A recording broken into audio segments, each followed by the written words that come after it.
Police અધિક્ષક અભય સોની પરે Vadodara નાઓએ railway station platform તથા ટ્રેનોમાં બનેલ ચોરી સહિતની અનડિટેક્ટેડ ગુનાઓ શોધી કાઢવા સૂચના આપી હતી,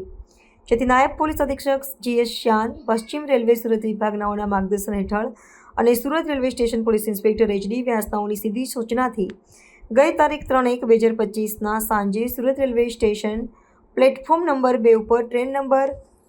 12904 ગોલ્ડન ટેમ્પલ એક્સપ્રેસ ટ્રેનના જનરલ કોચમાં ચડતી વખતે પેસેન્જરોની ભીડની તકનો લાભ લઈ કોઈ ચોર ઇસમ ચોરી કરી નાસી ગયો હતો। જે ગુનાનો ભેદ ઉકેલવા માટે સુરત રેલવે પોલીસ સ્ટેશનના ASI Harsingbhai Arjunbhai, police head constable Ghanshyambhai Kanubhai નાઓએ કોલ ડિટેલ્સ તેમજ હ્યુમન સોર્સિસની મદદથી ચોરી ઇસમની તપાસ શરૂ કરી હતી અને અંતે તેમના સફળતા મળી હતી। પોલીસે આરોપી એઝાઝ હબીબ શેખની ધરપકડ કરી હતી અને તેના કબજામાંથી ચોરી કરેલ મોબાઈલ કિંમત ₹35,999નો રિકવર કરી સુરત રેલવે પોલીસ સ્ટેશનમાં નોંધાયેલ ગુનાનો ભેદ ઉકેલી કાઢ્યો હતો અને આરોપી વિરુદ્ધ આગળની વધુ તપાસ હાથ ધરી હતી।